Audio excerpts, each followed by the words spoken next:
Wembadde ngenda okulaga kwa sister Lady Grace nti nze nnyike yannuma n'amaziga gampitamu ekikulu okuluzinga Lady Grace kyannuma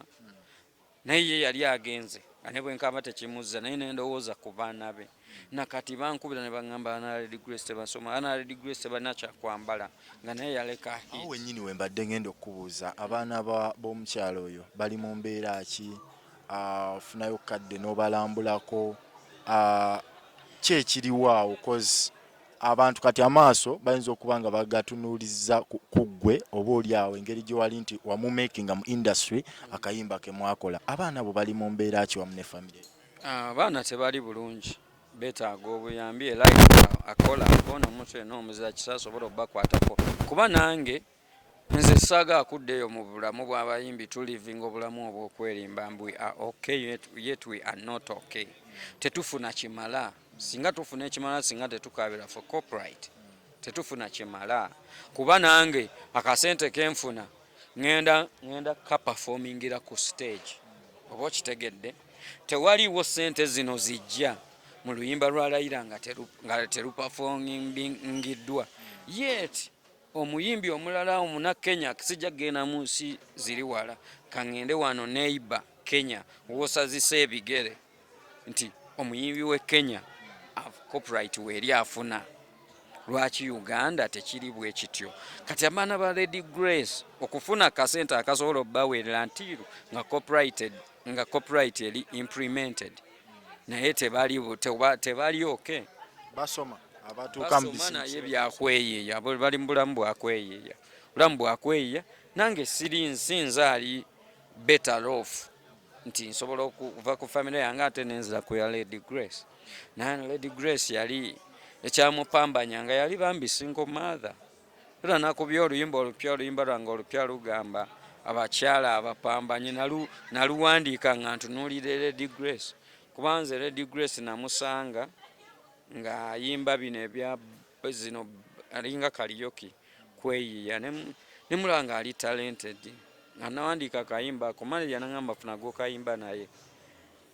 nga Lady Grace namulaba ne mugamba aliwo omuwala najja namulaba asirira twali kuba abagiyita Petima Gardens yali kirekaawo yavaawo najja nga strictly azze kulaba omuwala gwe muganda ngenda yimba naye afaanana atya performing atya Lady Grace na performinga bulungi so yali single mother ngera ekimukozesa ebyo byonna atoba baana be kuba bulungi naba Lady Grace nga yeebase neŋŋamba kati anagenda beerawo bati kuba yabadde abayiiyiza agenda ku myalo n'agenda gy'atalina genda ng'ayiiyiza baana be niyo osanga Lady Grace teyanifudde singa waliwo copyright law ng'asobola okubeera ewaka n'obawo akasente akajja ku luyimba lwe kuba gwe kirowooze nti oluyimba Raila terulekerangaawo kukozesebwa abantu naye nze nga nzaayizo nti ne Lady Grace bannyinirwo tewali we tufunamu antiru nga ngenze ku stage neneezina nembuukabuuka nenvaamu entuuyo nenzigyamu essaati ng'era ddiikuula kati kuyimba kwa Uganda kwabwe ddiikuula kwensi ezina copyright just ogenda kuyimbako mu bantu kweragako nga baludde buli kulaba out of demand niffe okugatira ekisooka obuyimba tubusente tuyimbira butono mwabawulira bapromota bwe bavaayo ne batugejingira n'ensente ze tulina okukola ki okuyimbira nga batuwa peni oba okitegeera kati n'owulirira ddala omuntu ng'agamba munne nti oyo bamuwe $20,000 naye nga teyeebuuzizza tamanyi kiki kyoteekamu atya yateekamu ki audio yateekamu ki kati ffe tukola ennyimba n'olusasula studio tugeze $50,000 ne lutanyuma n'oteekamu bantu ne lutanyuma n'oluddamu oba okitegedde naye oli n'atuuka n'agamba nti oyo gundi asaana $20,000 oba 5 oba so ekiyinza otuyamba copyright that's why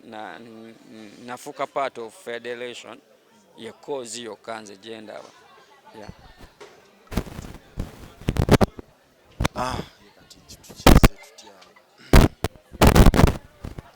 oyogedde ku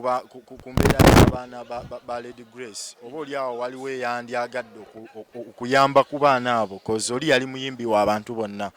Ya embeera eno omuntu agikwasaganya atya singa yandyagadde okusuula omukono ku baana ba Lady Grace? Omuntu yenna agala okuyamba abaana ba Lady Grace asobola okunoonya nga nze ne mutuusa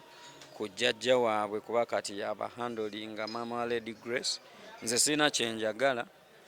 wabula njagala abaana ba Lady Grace bayambibwe kuba she was my sister. Omanyi mu kuyimba abantu balowooza ngoba yali mukyala wange naye yali mukwano gwange just twayimba buyimbi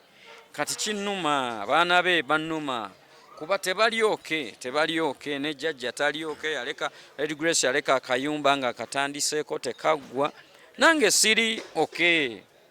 nkyalina obulamu obwange obw'okweya. Bannayuganda bakimanyi tutambula mu bulamu bwakweya. So nandisabye omuntu yenna agala eyandyagadde okuyambako ku baana ba Lady Grace nga kayimba kalayira kamukwatako nsaba anoonye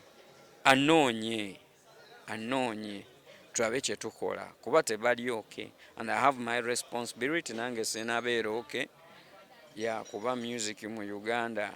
takyafuna just kuba nti tetulina kyakola ng'era abasuubuzi bwe mulaba nti obusuubuzi temulina buvaamu baleese influence biki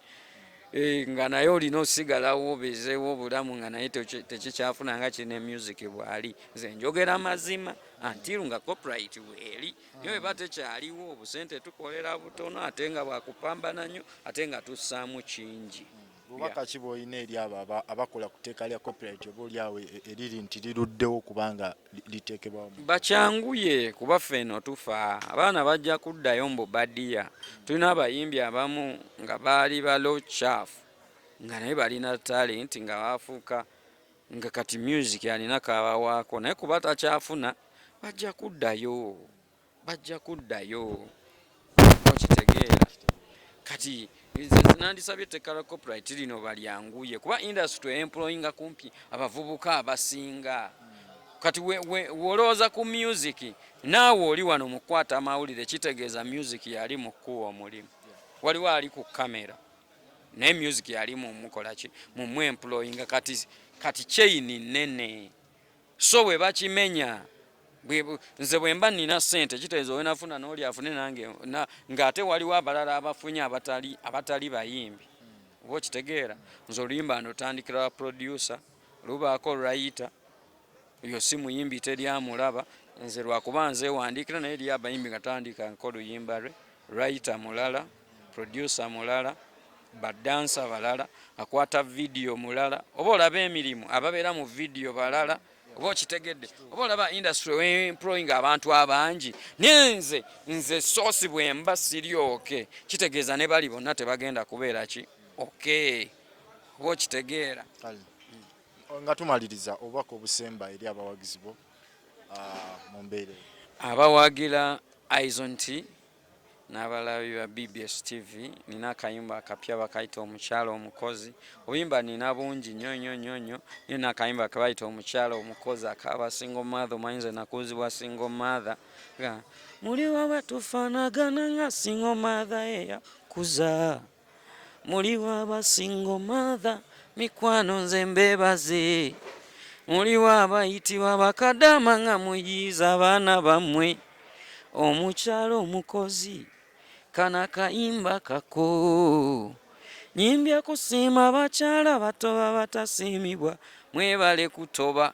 Buli agira Aizon T genda ku YouTube download that song tuwagire ebya Uganda awo songerawo big up. Tweyanze genkoze ne Beradi ku kamera wamu n'omusajja amanyikiddwa nga Ronnie ensonga tuzikwasaganyiza n'omukulu Aizon T. Tweyanze ge mukama wange ensonga tujja bba tuzikwasaganya.